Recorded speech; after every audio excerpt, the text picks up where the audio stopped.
जैसा पाकिस्तान का मौक़िफ़ रहा है कि अफगानिस्तान में अमन होगा तो पाकिस्तान में भी अमन रहेगा, वहाँ खाना जंगी हुई तो पाकिस्तान पर ख़तरात होंगे। ये जो हमला हुआ है आप इसको किस तरह देखते हैं? तालिबान के तर्जुमान सुहेल शाहीन ने हमारे प्रोग्राम में भी कहा था कि दाइश का बहरहाल ख़तरा मौजूद है, पहले से कहा जा रहा था कि ख़तरा है, अभी तक नहीं कन्फर्म हुआ किसने हमला किया है। किस तरीके से देख रहे हैं आप? देखें, दाइश और टीटीपी वहाँ पे नूरस्तान में और नूरस्तान की पहाड़ियों पे भी है और एक दो और जगह पे भी हैं, अब नाम लेना मुनासिब नहीं है।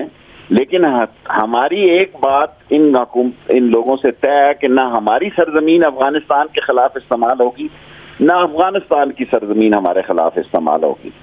और दाइश से उनका आपको पता है कि 15-20 साल से उनका मसला चल रहा है। दाइश से उनके मामलात जो हैं वो काफ़ी कशीदा है और अमेरिकन बाइडन भी कह चुका था कि दाइश जो है वो हमला कर सकती है। मुझे ये नहीं पता किसने ये खुदकुश हमला किया, ये एक खुदकुश है या दोनों खुदकुश हैं, हमारे पास इसकी इतला नहीं। लेकिन फॉरेन मीडिया एक खुदकश की रिपोर्ट कर रहा है। लेकिन पाकिस्तान और पाकिस्तान की आर्म फोर्सेस और पाकिस्तान इंटीरियर मिनिस्ट्री जो है वो हर किस्म के हालात के लिए मुकम्मल तौर पर तैयार है। शेख साहब, जैसा कि तहरीक तालिबान के हवाले से अफगान तालिबान ने ये पाकिस्तान को यकीन दिलाया है कि उनकी सरजमीन नहीं इस्तेमाल होने दी जाएगी कि पाकिस्तान में कोई कार्रवाई हो, आपको लगता है कि तालिबान खुद अफगानिस्तान में इतना कंट्रोल में होंगे कि वो इस किस्म के अनासिर को रोक सकेंगे कि वो ये कार्रवाइयाँ ना करें? देखिए, बड़ा मुश्किल सवाल कर रहे हैं। इसका जवाब 31 तारीख को, जब 31 को वो टेक ओवर करते हैं, क्योंकि उनकी अमेरिकन और यूरोपियन का ख्याल था कि उसको 10 तारीख तक बढ़ा दिया जाए, फिर वो 7 तारीख तक बढ़ाने की जदोजहद में थे। लेकिन जब तालिबान ने वाज़ेह ऐलान कर दिया कि वो 31 तारीख से आगे वायदे के मुताबिक अलाउ नहीं करेंगे, तो 31 के बाद पता लगेगा। इस दौरान उनकी 31 के बाद उनकी गवर्नमेंट भी बन जाएगी और बेहतर तबसरा करने की पोजीशन में होंगे हम 31 तारीख के बाद। तो शेख साहब, आपकी चीनी सफ़ीर से भी मुलाकात हुई, कल आपने एक बयान जारी किया कि जो दासू हमला था उसके बाद जो हमारी तरफ से रिएक्शन था उस पर वो नहीं देना चाहिए था इतनी जल्दी, जिसकी वजह से चीन नाराज़ हुआ। मगर जो दूसरा वाक़या हुआ है उसके बाद जो प्रेस रिलीज़ है उसमें भी चीन की तरफ से काफ़ी सख्त ज़बान इस्तेमाल की गई है। चीन नाराज़ हो इसको यकीनी बनाने की कोशिश की जा रही है और ऐसे वाक़यात भी ना हो।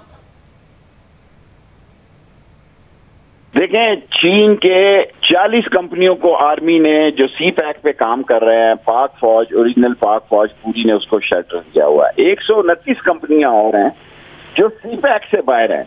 वो चाहते हैं कि इनको भी पूरी सिक्योरिटी दी जाए। वो कल प्राइम मिनिस्टर हाउस में जो मीटिंग हुई थी जिसमें सारे आर्मी के भी हजरात मौजूद थे, आर्मी चीफ भी मौजूद थे, उसमें ये तय हुआ कि भी उनको भी सिक्योरिटी देने के लिए हम बड़ी हाई प्रोफाइल की सिक्योरिटी चाइनीज को देने के लिए तैयार है और चाइना हमसे नाराज नहीं होगा। चाइना मीडिया का जो मसला होता है, चाइना के मीडिया से जरा वो बड़े हसास होते हैं और जहां तक पाकिस्तान और चीन का तल्लक है वो हर सूरत में पाकिस्तान और चीन यकजुबान है।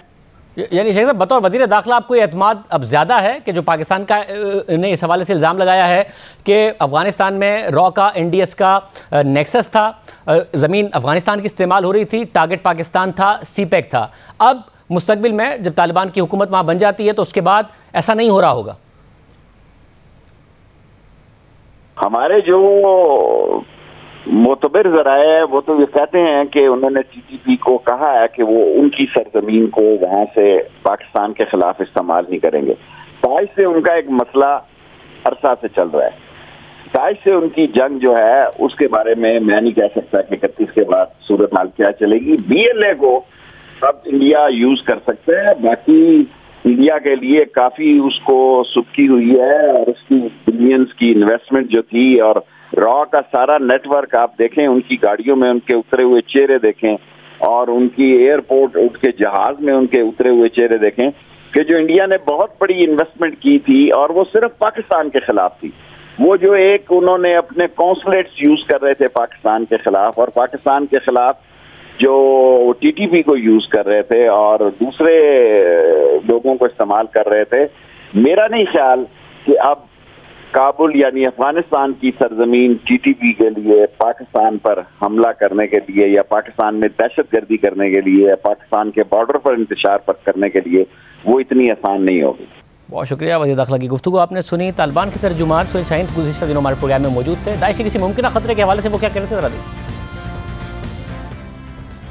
अमरीकी मीडिया की तरफ से ये रिपोर्ट हुआ है कि अमेरिका को खदशात हैं, अमरीकी इंटेलिजेंस इतलात है कि जो काबुल एयरपोर्ट है उस पर दाइश का हमला हो सकता है, इसलिए वो मुतबादिल रास्ते भी ढूंढ रहे हैं। आप समझते हैं कि आपकी फतह के बाद भी दाइश का एक ख़तरा मौजूद है, एयरपोर्ट पर हमला हो सकता है? हम कॉशस है, एहतियात करते हैं, क्योंकि अभी तो जो प्रिजनर थे, दाइश के प्रिजनर थे, वो जेल में थे। काबुल एडमिनिस्ट्रेशन के जो उधर मसूलीन थे, जिम्मेवारान थे, उन्होंने उसको अपनी जॉब को, अपनी जगहों को अबांडन किया, उसको छोड़ दिया। इसी वजह से वो जो प्रिजनर थे दाइश के वो भी निकल चुके हैं और अब हाइडिंग में है। तो हम इसलिए बहुत कॉशस है, हमारे इंटेलिजेंस डिपार्टमेंट भी एक्टिव है और सिक्योरिटी फोर्सेस भी एक्टिव है, ताकि ऐसा इंसिडेंट या वाक़या न हो जाए कि वो उसके नतीजे में लोगों को ज़िंदगी को नुकसान पहुँचे।